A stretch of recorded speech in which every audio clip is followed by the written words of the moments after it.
저희들이 부처님 말씀 중에 21년 동안 부처님께서 법문하신 반야부라고 하는 경전을 더듬어 보고 있습니다. 그 중에서 구마라섭이 번역한 금강 반야바라 밀경일의 명칭이 되어 있는 그 부분을 살펴봅니다.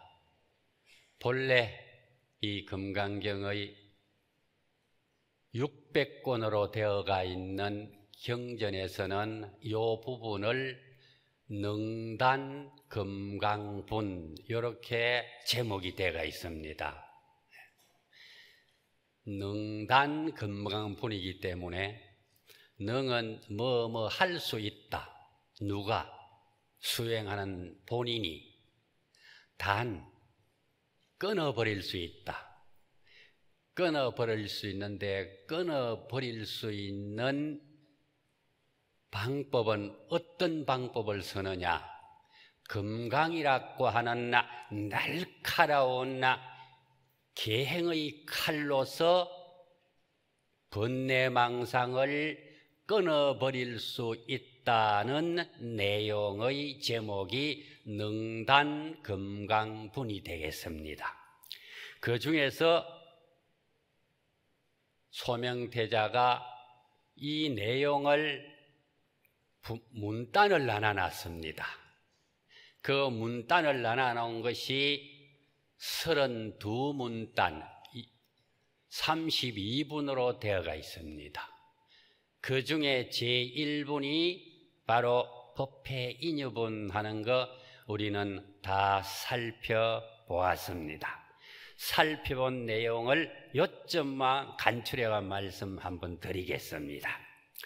여시야문 일시불 제4위국 기수급 고독원 여대 비구중 1250인 구하시니 이 시에 여기서부터 이 시락하는 거 여기서부터 세존식시 차기지발 이입 사위대성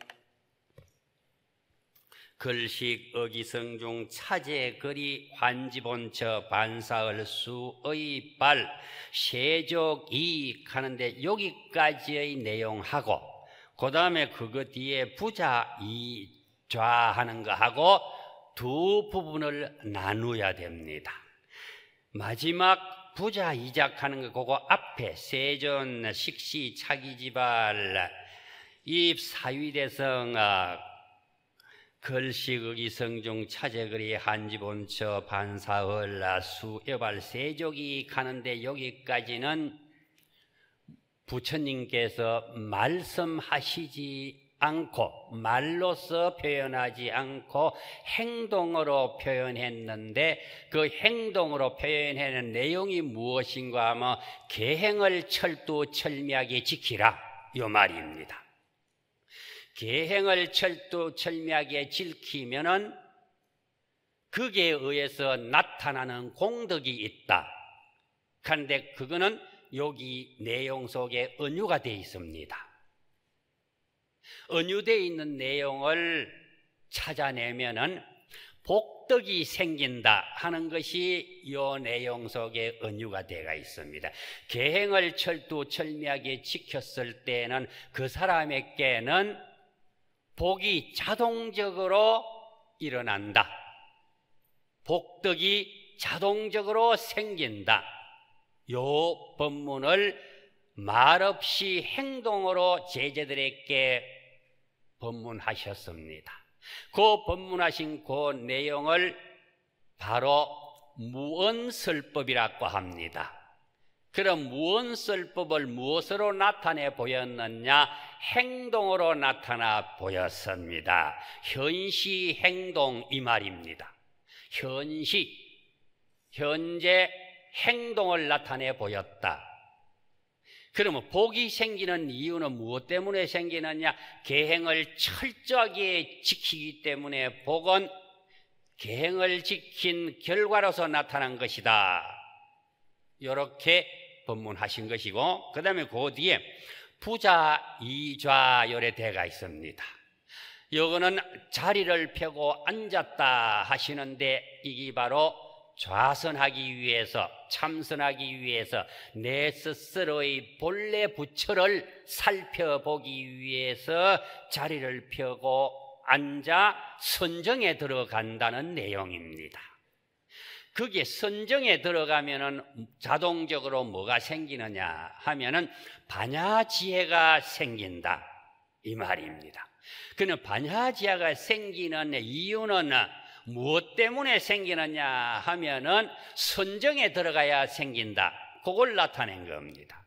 그러면 여기에서 자복을 펴고 앉았다, 자리를 펴고 앉았다고 표현한 거, 이 속에 은유가 되어 있는 뜻이 뭐냐? 지혜가 살아난다 이 말입니다. 그러면 지혜가 살아난다는 것은 내 스스로의 본래 부처, 불성, 자성, 법성 하는 그 진리의 성품, 영원히 변하지 않고 꺼지지 아니하는 광명의 그 세계를 내가 살펴볼 수 있도록, 느낄 수 있도록 그것이 자동적으로 나타난다고 하는 은유가 그 글자 네 글자 속에 들어가 있습니다. 그래서 요 1분만 정확하게 안다고 하면은 부처님께서 우리가 존경해야 되고 받들어야 되고 거룩하다고 하는 표현을 할 수 있는 것이 지혜와 복덕입니다. 그래서 지혜와 복덕이라고 하는 것은 이 금강경에서는 지혜가 생기게끔 뭘 하느냐? 선정에 들어간다 요 말이고, 복덕이 생기게끔 내 계행을 철저하게 잘 지킨다 그것만 나타냈습니다. 그렇지만은 부처님께서 나타나지 않고 글자 속에 100% 그 뜻이 들어가 있는 내용은 우리가 금강경을 독송하면서 찾아내야 된다.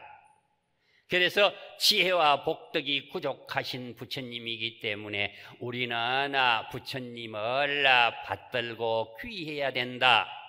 그러므로 부처님은 거룩한 분이다, 거룩한 부처님에게 귀합니다 하는 걸 한문으로 하면은 귀불양족존요랍니다. 양족 두 가지가 조금도 부족함이 없이 구족하시다. 구족하신 것이 뭐냐? 복덕이 구족하시고 지혜가 부족하다. 복덕이 부족하게 된 것은 계행을 잘 지켰기 때문에 부족하게 됐고, 그 다음에 지혜가 부족한 것은 선정에 들어가서 내 스스로 영원히 변하지 않는 불성의 자체를 관해 보셨기 때문에 지혜가 부족하다 하는 것을 드러낸 것이 바로 제1분인 법회 인유분입니다. 이 법회 인유분 이걸 보고 수보리가 깨달아 버렸어요. 부처님이 복덕이 부족한 이유가 무엇 때문에 부족하냐 하는 걸 깨달았고, 지혜가 부족하다고 하는 것을 무엇 때문에 깨달았다 하는 걸 드러냈습니다. 그래서 이것을 드러낼 수 있도록 깨달은 수보리는 어떤 근기에 속하느냐 하면은 상근기에 속한다 이렇게 표현이 됩니다. 이렇게 드러난 내용을 수보리 스스로는 알았습니다. 그런데 1200 대중 중에서 보살의 경지에 올란 사람은 이 내용을 이야기해 주지 아니하더라도 부처님의 행동만 보더라도 다 깨달아 아는데, 그것을 깨닫지 못하는 부처님의 제자들이 있는데 그 제자들을 대표적으로 성문이다, 영각이다고 표현을 합니다. 성문이라고 하는 부처님 제자들하고 영각이라고 하는 부처님 제자들이 깨달은 경지는 다릅니다.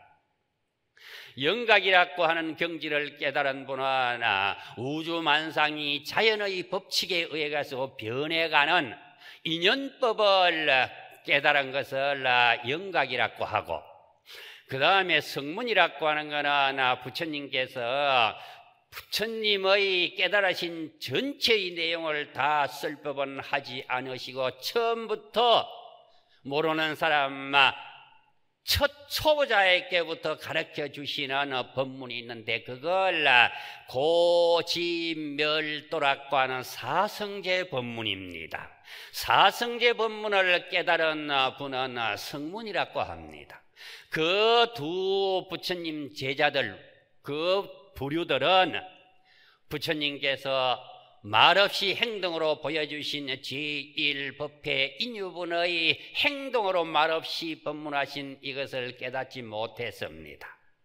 그러니까 깨닫지 못하나 수보리의 아우들에게, 후배들에게 가르쳐 주기 위해서 부처님에게 수보리가 말없이 부처님이 진리의 말씀을 하신 것을 두 마디로 표현하면서 부처님에게 이러하게 부처님께서는 저희들을 위하여 법문을 해 주셨습니다 하니까 부처님께서 내가 그 법문을 했기 때문에 그럼 한 그 법문을 저는 알지만은 성문과 영각의 경지에 있는 제자들은 이 내용을 아직까지 깨닫지 못했으니 부처님께서 그 내용을 저희들에게 법문을 해 주십시오 하고 청하는 내용이 바로 두 번째 선현기청본입니다. 선현이라고 하는 것은 수보리를 한문으로 번역하면 선현이 됩니다.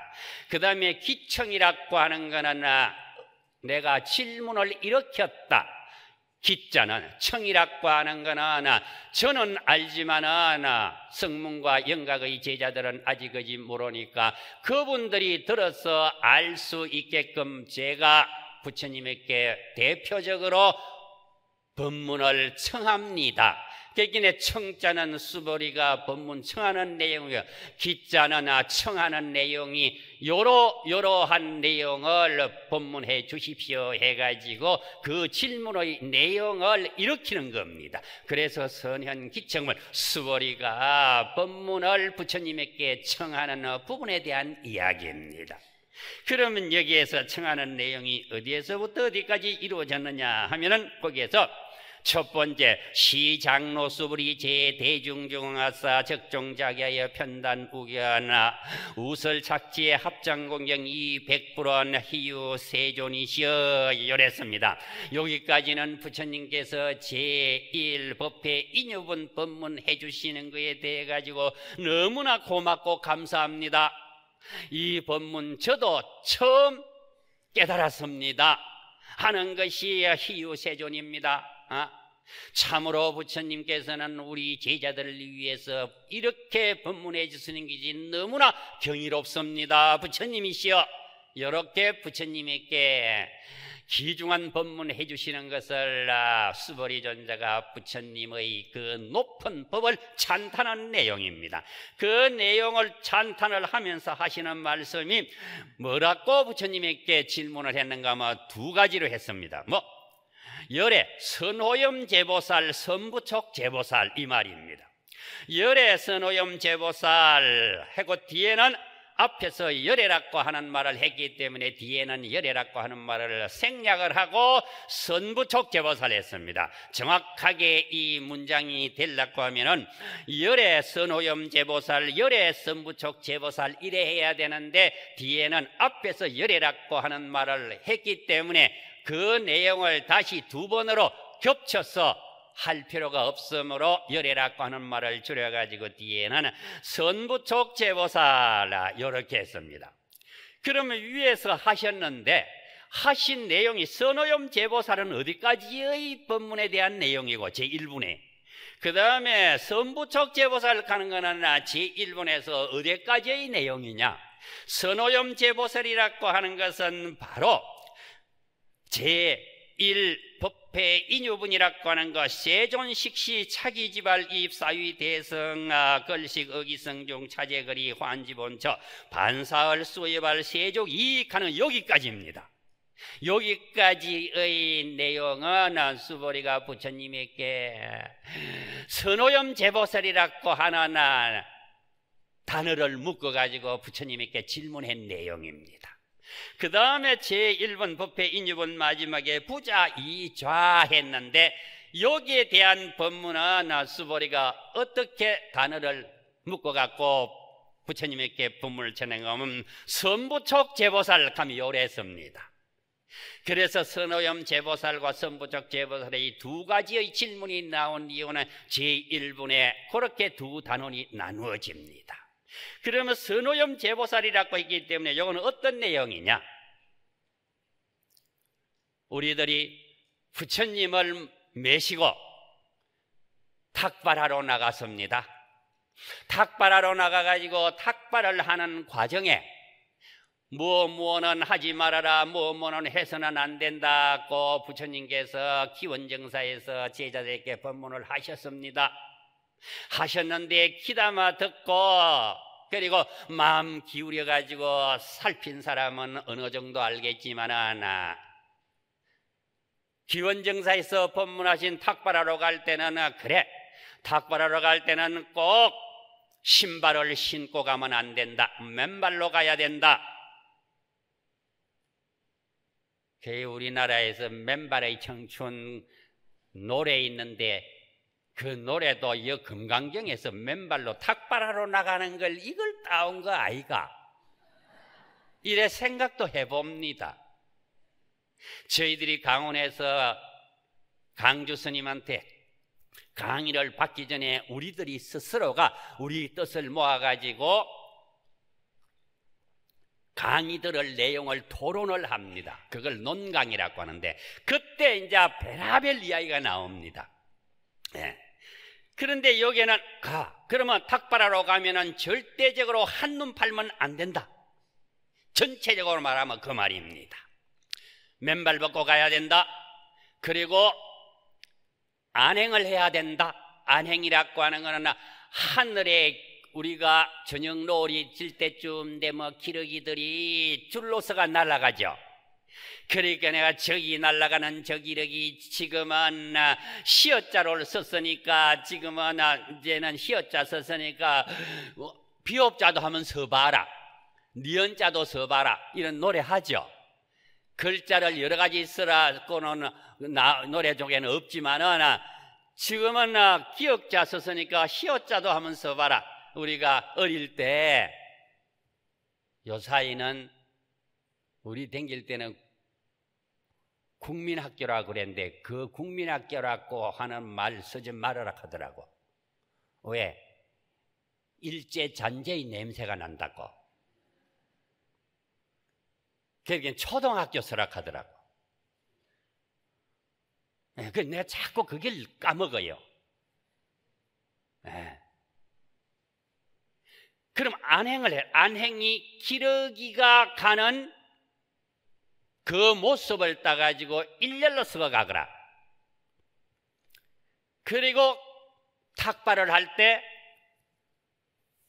바루를 탁발해주는 우리 불자님들, 거사님이든지 보살님이든지 나이가 많으시든 나이가 적으시든 간에 누구든지에게도 탁발할 때는 요 바루를 갖다가 가사를 덮어가다가 그 앞에 가서는 가사를 벗고 바루만 이렇게 내보여라.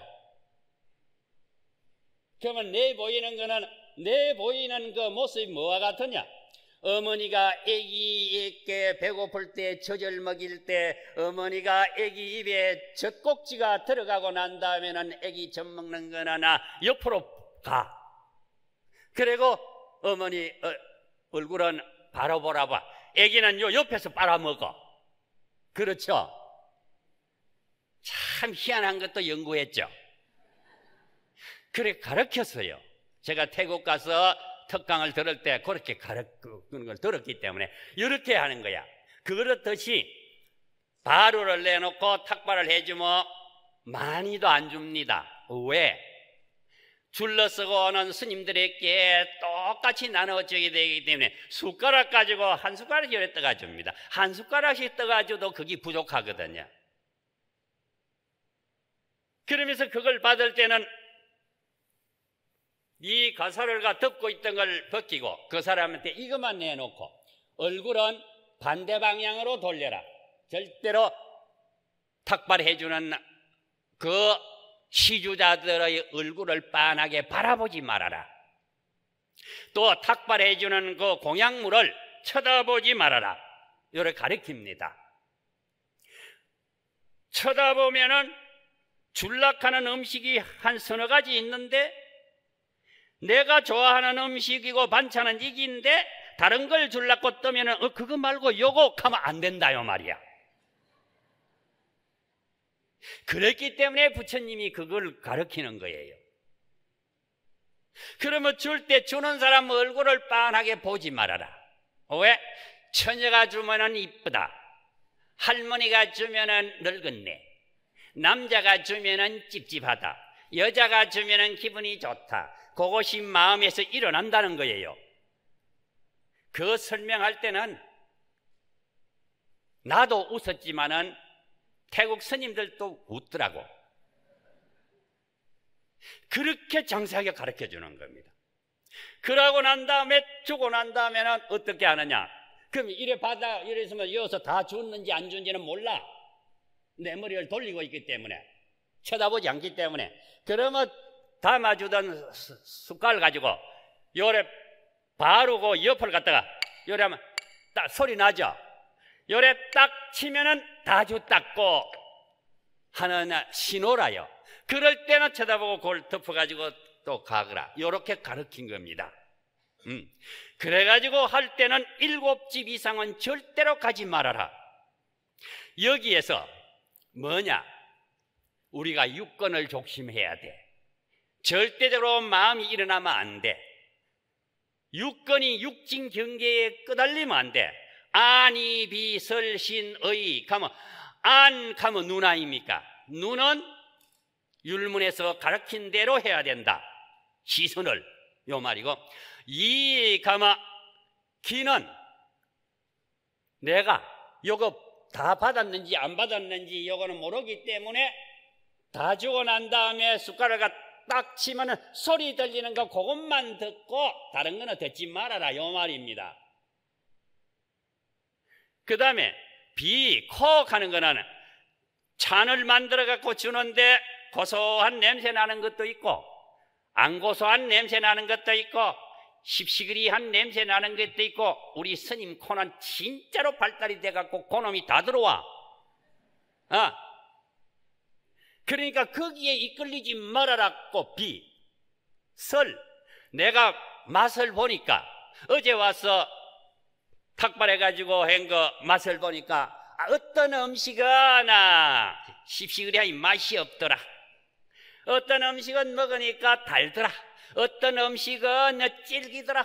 어떤 음식은 단단하더라. 어떤 음식은 요거는 물개진 거 같이 물렁하더라. 요렇게 느끼기 때문에 그럼 요거 말고 요거 주시오. 요것도 하면 안 된다 이 말이야. 그래서 신 몸으로는 내 몸에, 그리고 또 내가 좋다고 하고, 우리도 그거 아니십니까? 뭘 사면서 이거 몸에 좋은 거요 나쁜 거요 물어보지 않아요. 사람이 먹을 수 있는 거는 전부 다 몸에 좋은 겁니다. 사람이 먹을 수 없는 거 그거는 뭐냐? 그거는 독한 기니까 먹으면 안 되는 거죠. 그거 가릴 거 없는데 몸에 좋은 거 감히 찾습니다. 그것도 하면 안 된다. 내 생각으로 판단을 내려놓습니다. 어떤 음식은 좋은데, 자, 푸른 색깔 나는 거는 어떤 영분이 많으니까 그거, 또 어떤 색깔은 또 어떠니까, 이렇게 생각을 하고 있으면서 하면 안 돼.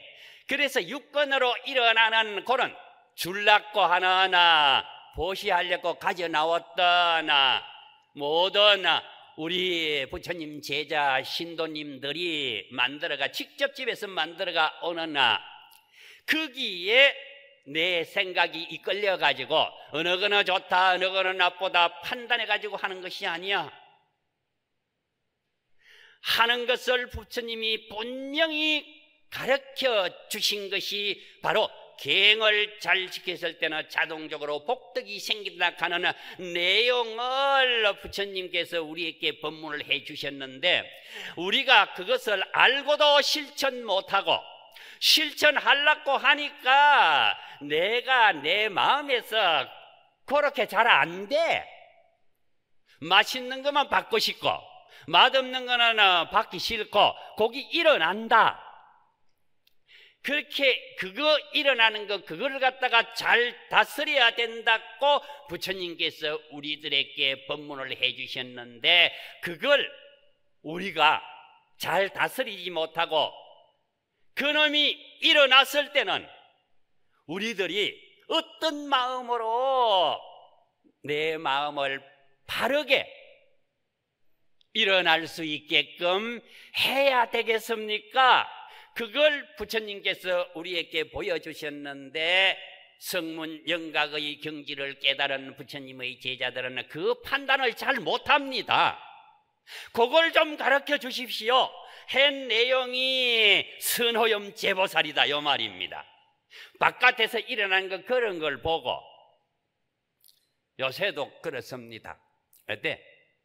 우리가 이렇게 앉아가지고 법문을 듣든 공부를 하든 회의를 하든 이렇게 하면 내가 참다가 못 참아가지고 일어나는 생리적인 현상으로 일어나는 것이 뽕 하고 나타나면은 그 옆에 사람도 아직 냄새도 안 나는데 저 구석에 앉은 사람이 아이고 냄새야 이렇게 하거든. 저거는 지 생각에 의해 가지고 냄새를 인지를 한 거지 냄새가 그까지 간 게 아니라 옆에 사람도 못 맡은 냄새거든. 그런데 이끌리면 안 되는데 이끌리게 돼. 이끌리게 되는 그 마음을 어떻게 내가 항복받아야 됩니까? 항복받는 방법에 대해서 부처님께서 하나하나 설명해 주십시오 하는 내용이 선혼념 제보살 요 내용이다 요 말입니다. 그래 이거는 바깥에서 내가 그렇게 인식이 되도록 들어오는 겁니다. 내 마음에서 일어나는 게 아니고 바깥의 현상을 보고 두 번째 내 마음에서 일어나는 거니까 첫 번째 바깥에서 일어나가 내 눈에 보이고 내 코에 냄새 맡히고 귀에 들리고 그 다음에 혀에 냄새 맛도 나고 몸에 닿아가지고 촉감도 일어나고 그 다음에 생각에 의해가 일어나고 하는 것이 바깥의 현상부터 먼저 일어나가 나한테 오는 거니까 그러니까 바깥에 일어나가지고 오는 거 이걸 아무리 내가 극복을 하려고 해도 잘 안 됩니다. 어떻게 하면 극복이 되겠습니까? 물은 것이 선호념 제보살. 그러면 제1분에 나오는 거 제일 뒤에 부자 이작하는 거 그거 위에 계행을 지키는 거 그 내용에 대한 질문이다. 그러면 분명히 뜻이 이제 드러납니다.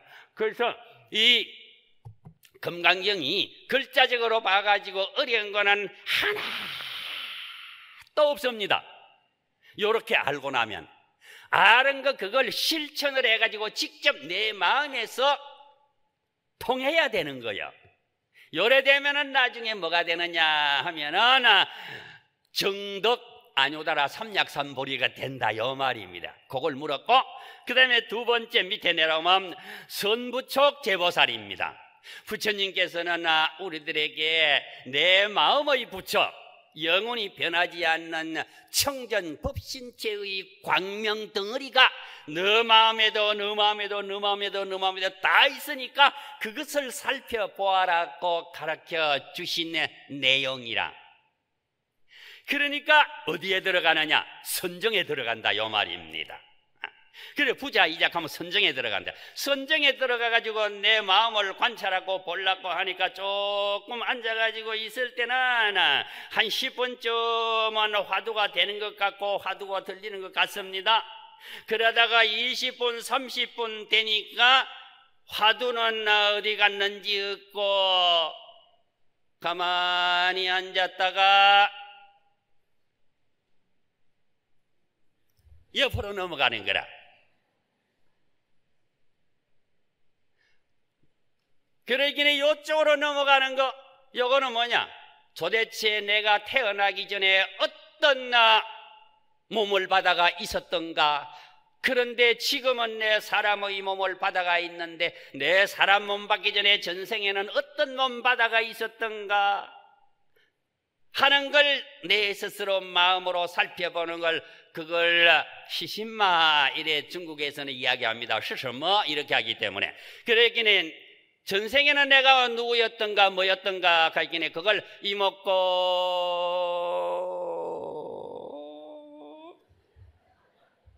이먹고 하다가 옆으로 넘어가는 걸 느꼈으니까 이제 절대로 이먹고 하는 거 하다가 왼쪽으로 안 넘어가려고 딱 마음 먹고 열애하는데 뭐냐, 이먹고 하다가 넘어갔으니까 그 다음에 이제는 또 이먹고 하면 이리 넘어갈 기니까 저먹고 하는 거라. 이먹고 할 때는 지금 현재 내가 사람 몸 바다가 있는 이 몸이 도대체 무엇인고, 저먹고 하는 거는 내가 전생에 어떤 몸을 받아가 살다가 금생에 이 몸 받아왔는가 하는 것이 저먹고 또 이쪽을 넘어가 버리는 거야. 그러기니 이먹고도 졸았고 저먹고도 졸았으니까 진짜 안 졸랐고 딱 해갖고 있으니까 앞으로 휘떡 넘어가니까 이먹고도 잊어버리고 저먹고도 잊어버리고 앞으로 넘어지니까 두 개 다 합하니까 이먹고 가는 이하고 저먹고 가는 저하고 이게 잊어먹고 이렇게 앉아가지고 정진을 하니까 잊어먹고 됐는데 화두는 어디 갔는지 없고 조금 앉았으니까 죽비 소리가 쉬는 시간이라고 딱딱 세 번 치니까 일어나 버렸다. 그럼 뭐 했는데?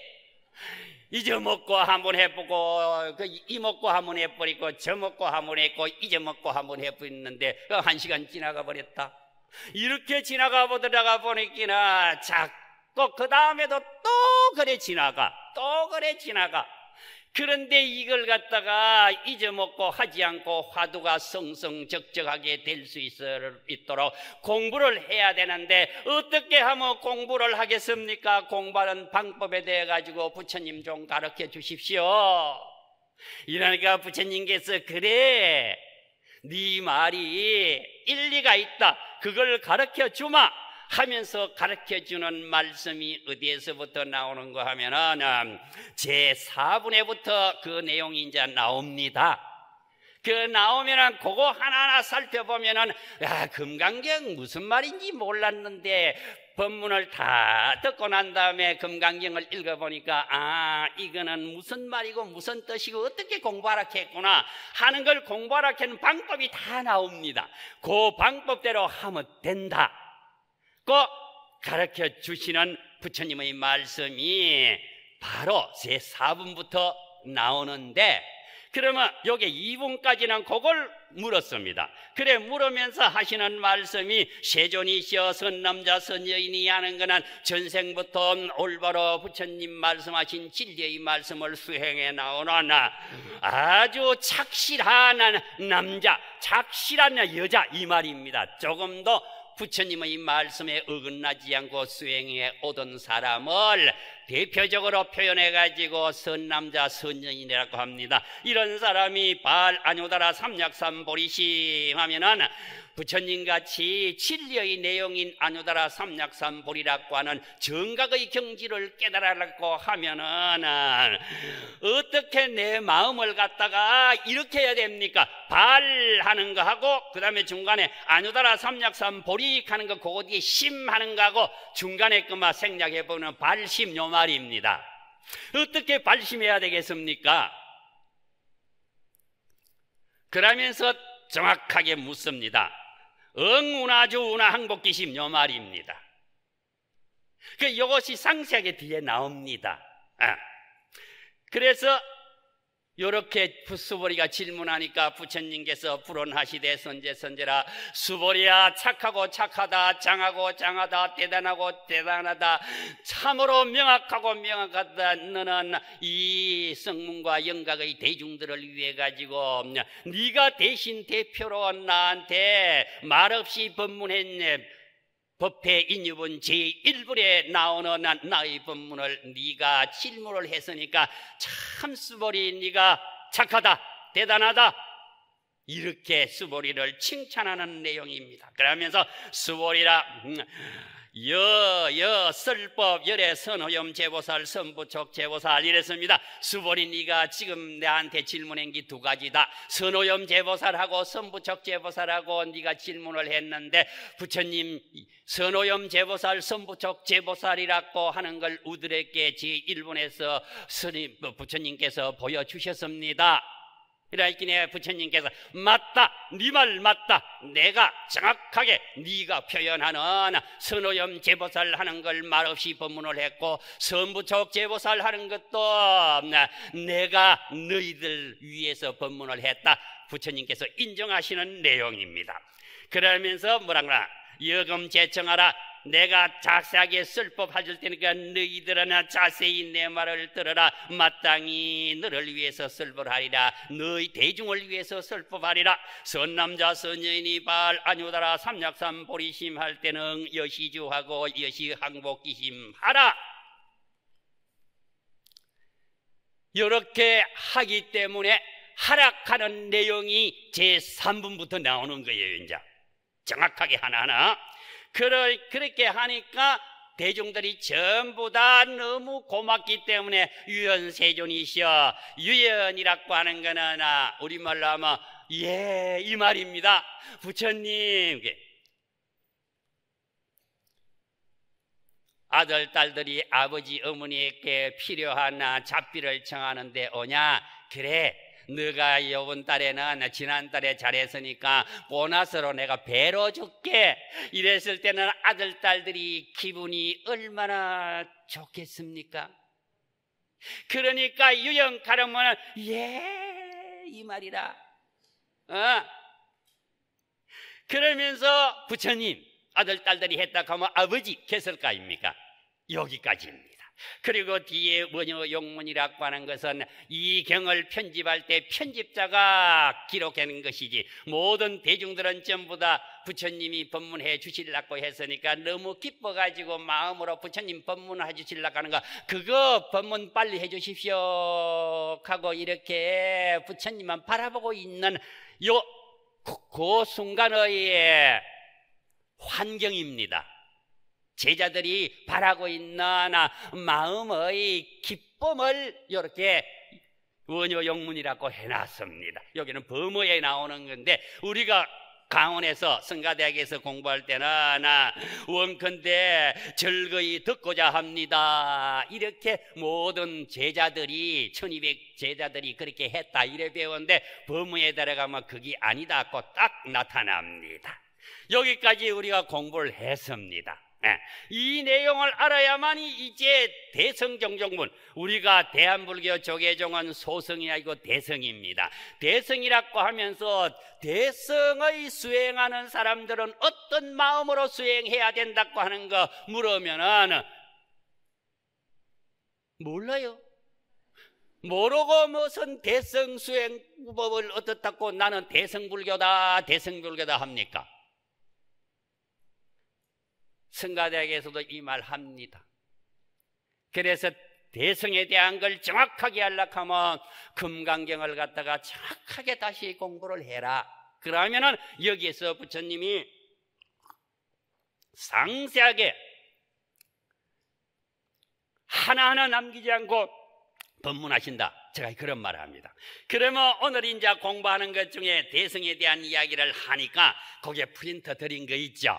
읽어볼게요. 자, 그다음 불이 고 수보리 하시되 제보살 마살이 응여시 항복기심이니 요 대한 내용은 부처님께서 수보리에게 말씀하셨습니다. 다 함께 읽어보면 더 좋겠습니다.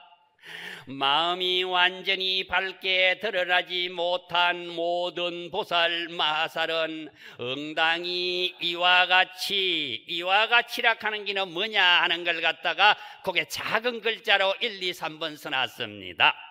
네 가지 마음 법으로 살아라 하는 거 하나 하고 그 다음에 두 번째는 육바라미를 닦아라 하는 거 하나 하고 세 번째는 사상에 걸리지 말아라 라는 것을 수행하여 다스리지 못한 성문영각이라고 하는 그 보살들 그 마음을 다스려 항복받아야 한다, 이렇게 가르쳤다 이 말입니다. 그러면 세 가지를 딱 가르쳐 주십니다. 어떻게 해야만이 항복을 받겠습니까 하는 걸 밑에 이제 설명을 합니다. 그런데 거기에 뒤에 위에 거기에 보면 보살 마하살이라고 했습니다. 보살 하는 거는 뭐냐? 보리살타를 줄인 말입니다. 또 마하살이라 하는 거는 마하살타를 줄인 말입니다. 그래서 제는 모든 접두어기 때문에 뒤에 보살 마하살 하는 거, 보살도 보리살타를 줄인 말이고 마하살은 마하살타를 줄인 말이다. 그러면 이 내용은 무슨 뜻인가 하는 걸 우리가 살펴보고 나가야 됩니다. 이제 금강경 처음에 보살이라고 하는 것과 마하살이라고 하는 것 이제 단어가 나오기 때문에 제가 이걸 먼저 설명을 하려고 적었습니다. 첫째는 앞 생각이 청정하고 뒷 생각이 청정한 그런 사람을 보리살타라고 한다 이 말입니다. 그 다 청정하죠? 아닙니다. 너무나 아닙니다. 오늘 했던 말을 내일 바꾸면 오늘 했던 말은 앞말이고 내일 했던 말은 앞말을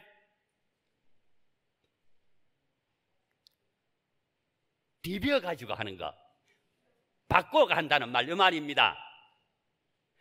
틀리는 말은 앞말이 청정하고 뒷말이 청정하지 않습니다. 이런 사람은 보살 마하살이라고 하는 사표를 내야 되는 겁니다.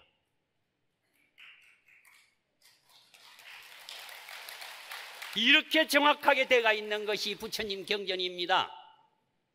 그래서 수행자는 말을 한 번 했으면 그 말을 지가 사람으로 살아있을 때까지는 바꾸면 안 된다. 바꿀 때는 내가 그때는 몰라가 그런 말 했는데 알고 나니까 그런 말이 아니더라 그러면서 말을 해서 그 말을 들은 사람에게 그걸 내가 그때 몰라가 그런 말 했는데 알고 나니까 그게 아니기 때문에 그 말을 내가 시정을 할게 하고 고쳐 주어야만이 그게 보살 마살이다 이 말입니다. 됐습니까? 너무나 많습니다. 그래서 수행자라고 하는 것은 얼마나 수행하기가 어려운지 모릅니다. 이걸 알고 먹물옷을 입고 있으면서 어떻게 말을 바꾸겠습니까? 수행자라고 하는 그 책무라고 하는 것은 가벼운 게 아닙니다. 우리 불자님들이 시주물 가오는 것 그걸 저희들이 먹고 공부하면서 우리가 공부한 내용을 신도들에게 더 폭넓게 전해줘야 될 사람이 앞말이 뒷말 할 때는 바뀌면 안 된다는 겁니다. 이해되겠죠? 그 다음에 두 번째, 그래서 경전에 나온 거 그대로 써놨습니다. 그 뒤에 전념 청정, 후염 청정, 시명 보살이다 이 말입니다. 없는 말을 제가 이끌어낸 거 아닙니다. 대장경에 그대로 있습니다. 그다음 두 번째, 즐거움을 주고 괴로움을 없애주며 재물을 기꺼이 희사하여 갖가지 방편으로 중생을 교화하고 인도하는 이다. 두 가지 뜻이 있다. 대표적인 두 가지 뜻입니다. 그래야 되는데 즐거움을 주고 괴로움을 없애줘야 되는데 즐거움은 주지 않고 괴로움만 준다. 그 반대되는 거다 말이에요. 보살이 다른 게 아닙니다. 바로 보살이라고 하는 것은 보리살타다 요 말입니다. 그래서 거기에 자비희사 요 말입니다.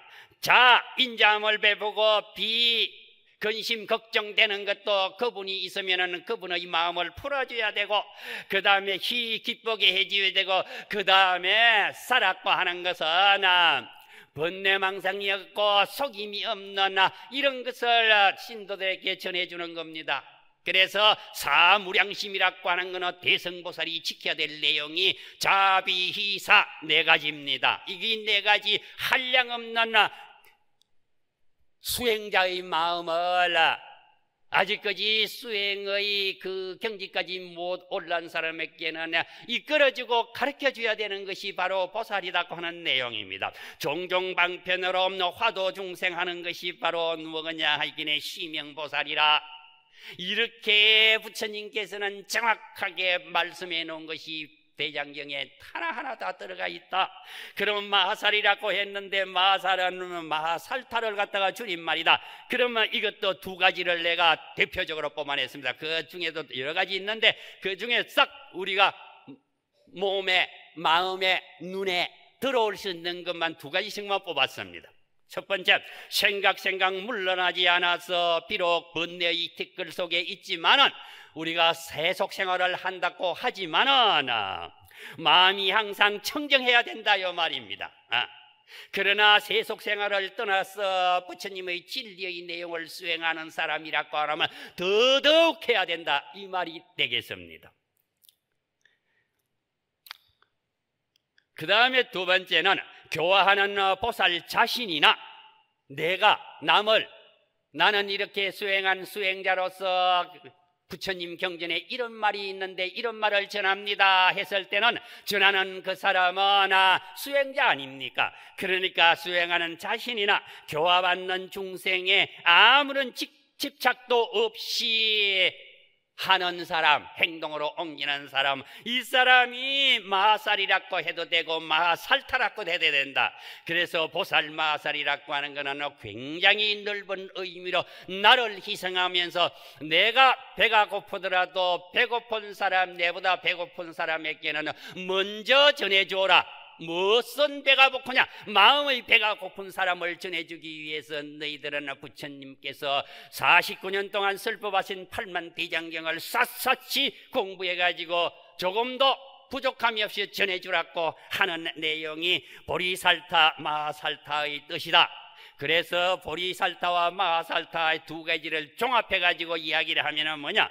보리살타와 마하살타는 위로는 보리를 구하고, 위로는 보리를 구한다고 하는 것은 내가 내 스스로가 더 열심히 부처님의 경지인 아뇨다라 삼약삼 보리를 성취하기 위해서 더 노력하고, 그 다음에 아래로는 내보다도 아직 부족한, 그리고 제가 불자들에게는 이 말입니다. 아래로는 중생을 교화하는 일을 말한다. 이런 사람이 보리살타 마하살타다는 것을 이렇게 해놨다 이 말입니다. 그래서 보살 마하살은 이와 같이 공부를 하는 사람이라야만이 보리살타 마하살타가 된다. 위에서도 언급했습니다만, 첫 번째, 네 가지 마음법으로 살아라. 그 다음에 두 번째, 육바라밀을 닦아라. 세 번째, 사상에 걸리지 말라는 것을 수행하여 다스리지 못한 그런 마음을 가지고 있는 사람들에게, 수행자들에게 그런 마음을 다스려서 그런 잘못된 마음을 항복받아야 한다고 한 말은 보살 마하살의 수행의 중요한 요체이다, 요긴한 것이고 근본의 자체이다, 이 말입니다. 그러면 우리 출가자의 마음을 어떻게 가져야 되겠습니까?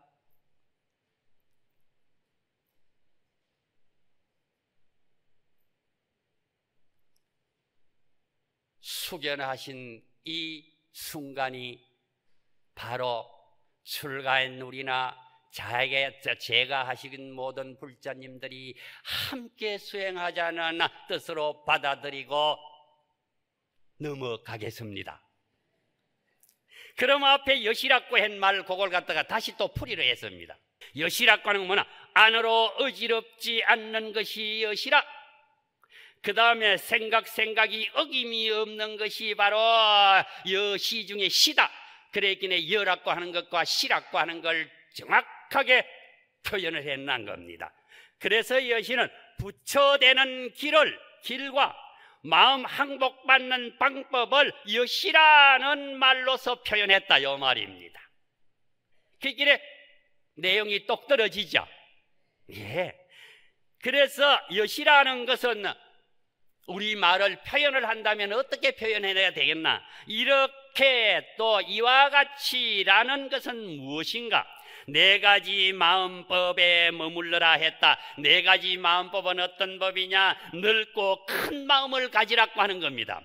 두 번째는 어떤가는 마음을 가지라고 하는 겁니다. 세 번째는 항상한 마음, 중단 없는 마음, 이걸 가지라는 거. 네 번째는 뒤바뀌지 않는 마음을 가지라고 하는 것이 네 가지 마음이다.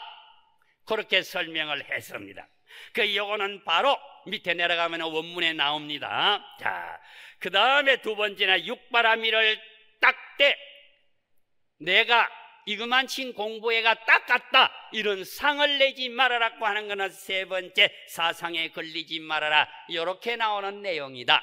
그러면 첫 번째, 보살이라면 이러한 네 가지 마음을 마음에 간직하고 수행해야 된다. 해야 되는 것이 바로 밑에 나온다. 건너뛰지 말고 살펴보시라. 첫 번째, 넓고 큰 마음, 이거는 한문으로는 광대심이라고 합니다. 이런 마음을 가지는 것이 대성의 마음을 가지고 수행하는 모든 출가인이고 모든 재가인이다, 이 말입니다. 출가인만 이 마음을 가지라는 것이 아니고 재가인도 이 마음을 가져야만이 우리는 대한불교 조계종은 대성불교라고 하는 말을 분명하게 설명할 수 있는 근거의 내용이 금강경에 바로 제3분에서 딱 나타납니다. 자, 그러면 소요일체 중생지륜약 난생약 태생약 습생약 화생약 유색약 무색약 유상약 비유상 비무상, 여기까지입니다. 여기까지를 갖다가 몇 가지라 하는 거 하면은 생명이 있던 생명이 없던, 형체가 있던 형체가 없던, 생각이 있던 생각이 없던 간에 모든 것을 전부 다 통틀어 가지고 중생이라고 불교에서는 설명을 합니다. 그래서 이 중생의 부류가 몇 가지냐 하면은 9가지 부류로 나타냅니다. 그래서 구류중생이라고 하는데, 여기에서 또 한 발짝 더 나오고 나면은 9번째 나가는 약유상, 약 비유상 비무상 하는 걸 두 개로 나눠 가지고 심류중생이라고 표현하는 분들도 있습니다. 또 대장경에도 고래 표현한 내용이 또 있습니다. 자, 그러면 여기 전부 중생입니다. 이것이 바로 내 몸이다, 나다, 요런 마음을 가지라. 그래서 넓고 큰 마음입니다. 광, 넓고, 대, 큰. 넓은 것은 우주보다도 넓다. 크다고 하는 것은 우리가 지구 땅덩어리 해가지고 우주 일체 모든 것 삼천 대천 세계보다도 크다, 요 말입니다.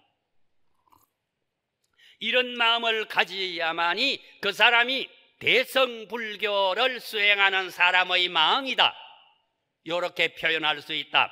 그러면 그걸 그대로 글자대로 번역을 합니다. 그러니까 있는 바 일체 중생의 종류인 약하는 것은 이렇듯이 해도 되고 혹 이렇게 해도 됩니다. 그렇게 그걸 요매해놓고 뒤에는 보면 알에서 태어나고 태에서 태어나고 습기에서 태어나고 변화하여 태어나고 형상이 있고 형상이 없고 생각이 있고 생각이 없고 생각이 있지도 아니하고 생각이 없지도 아니한 것들을, 요 말입니다. 이것이 전부 9가지 중생입니다. 이 중생이 내 몸이다고 인정을 해야 됩니다. 왜?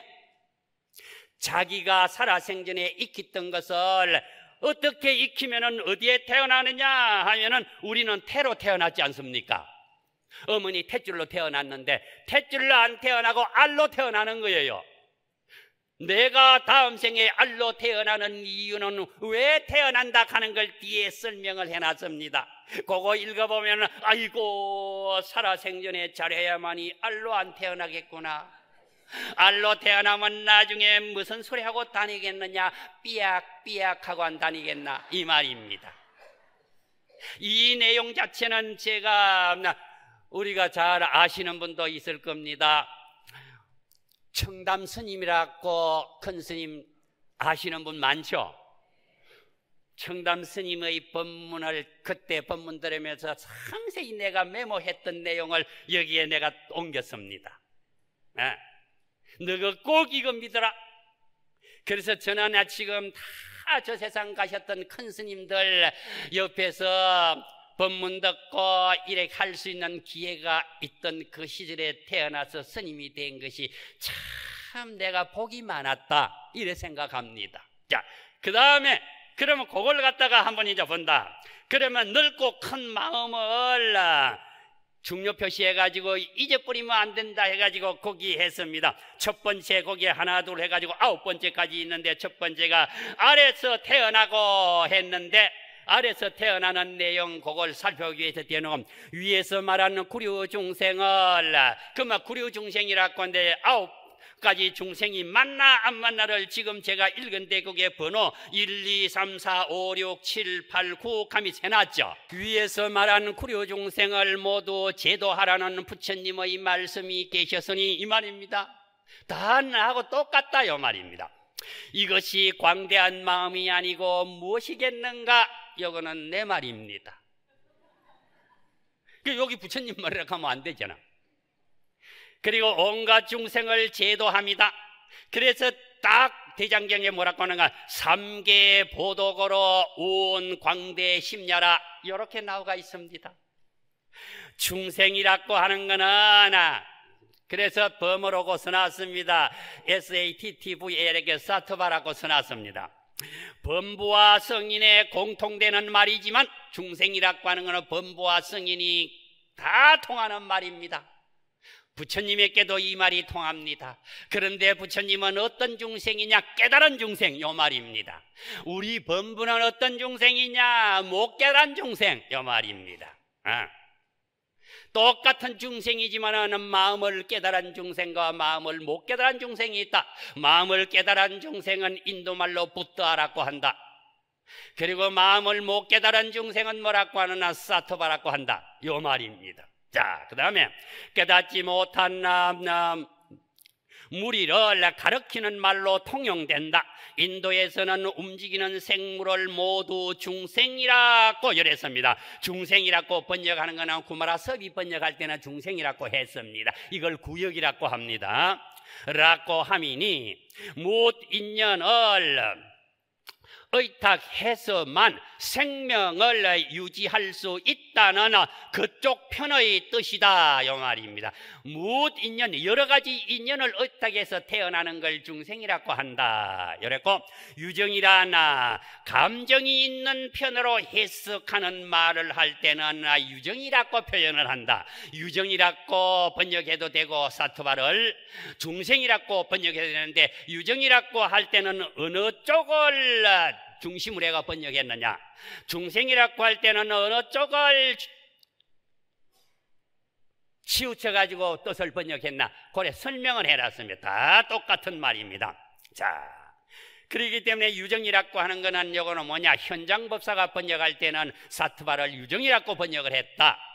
이제 그걸 나타내서 똑같은 말입니다. 알로 태어나는 것은 모체에서 자기가 먹을 것, 영양, 자기 자신 등의 전부를 껍데기 속에 넣어서 모태로부터 떨어져 있다가 자기가 필요한 온도와 습기만 있으면 껍질 속에서 성장하게 되며, 그래서 껍질만 벗고 나오면 부모와의 관계를 전혀 알 수 없는 하나의 개체가 세상에 나오게 되므로 이것을 생식, 태어나면서 인식하는 것이다 라고 한다. 생식이라는 말은 남의 응공을 알지 못하고 자기의 생체, 태어나는 몸뚱아리를 보존하겠다는 것만 있기에 알의 결과를 만든 것이니, 알로 태어나는 원인은 바로 배은망덕이고, 배은망덕하는 마음이 알로 태어나는 결과이다.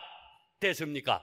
절대로 태어나가지고 배은망덕하는 생각을 가지도 안 되고 말로 해도 안 되고 행동을 해도 안 된다 요 말입니다. 그러면 다음 생에 니는 뭐로 태어나느냐 하면 알로 태어나는 사람이 된다 요 말이에요.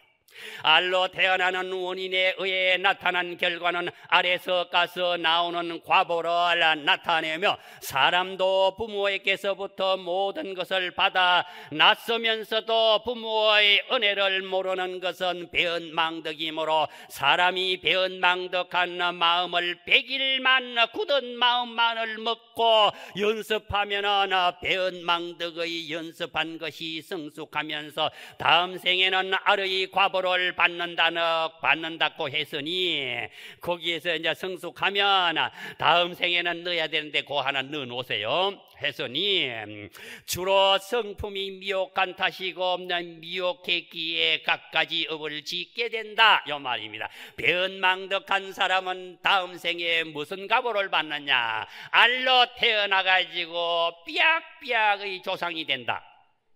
그 다음에 태로 태어나는 것, 사람으로 태어났으니까 다음에도 사람으로 태어나도록 마음가짐을 가져야 된다. 어미의 뱃속에서 사지가 갖춰져 출생하는 모든 것이니 이것은 순전히 모태로부터 습관을 받고 자라났으므로 모태의 시가부터 모태를 끌고 먹으면서 정자가 어머니 태에서 거기에 붙어야 돼. 붙지 않고 돌아다니면은 이것이 뭐가 되느냐? 어머니가 한 달에 한 번씩 하는 달거리를 하게 된다. 이럴 때는 아기가 태어나지 못하고 말짱황이다. 자라고 태어나서는 어미를 따라다니면서 배운다. 일례를 들어본다면 사자는 새끼를 낳고 나면 부는 먹을 것을 잡아오고 모는 새끼만을 키우면서 지내며 새끼가 약 3년 그러니까 여기 3년이라고 했으니까 여기는 1000일 하든지 3년을 정확하게 하면은 1095일이 된대요. 그래도 계산해보니 그래 됐더라고.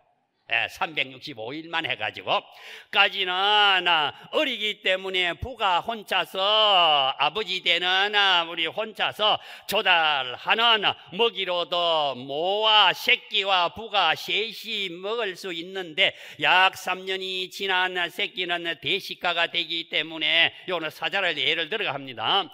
부가 가지고 오는 것만으로는 셋이서 먹기에는 모자라서 새끼는 부가 먹을 것을 적게 주는 것을 투정으로 부와 싸우게 되면 부는 새끼와 싸우기 싫어서 집을 떠난다. 이렇게 되면 새끼와 모가 배가 고파서 모가 대신 먹이를 구하여 새끼와 함께 먹고 살아가게 되면 새끼는 점점 커서 먹는 양이 많아야 하는데 모가 가지고 오는 먹이가 분량이 적어서 또 새끼와 모가 다투게 되면 모두 새끼와 싸우기 싫어서 새끼만을 남겨두고 멀리 떠난다. 누구를 따라서? 새 남편을 따라서.